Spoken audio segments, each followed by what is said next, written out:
Revelation. Thomas Rosica, a Vatican spokesman. The Vatican has just announced that, despite what Pope Francis said in his homily earlier this week, atheists are still going to hell. What a relief! For a brief moment there it was possible to imagine a brave new world of compassion, generosity and acceptance, not qualities we have come to associate with the Holy See.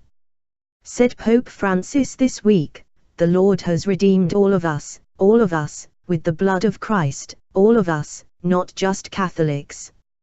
Everyone. Father, the atheists. Even the atheists. Everyone. That seemed like a pretty clear admission that people of other faiths and none have intrinsic worth to God and will be saved alongside the faithful. But this turned out to be wishful thinking.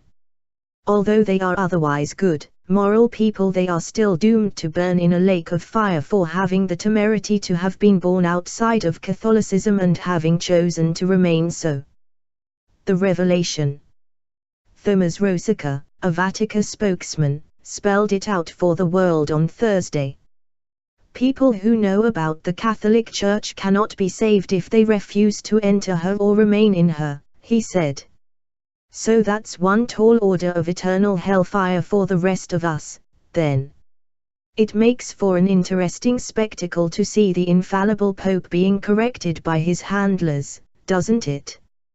For a moment it was possible to recall the welcoming and indulgent style of the short-lived Pope John Paul I in the unexpectedly all-embracing words of Pope Francis.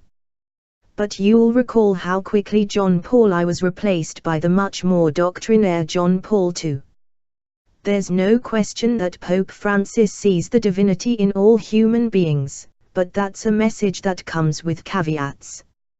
God may make them all, Jew and Gentile, but unless they're Catholic they are ultimately kindling. The Vatican waited 24 hours to correct him, but they corrected him. Yes, the Council of Trent clearly taught that Jesus Christ, humanity's one and only Redeemer, redeemed both Jew and Gentile. But there is a huge difference between redemption and salvation.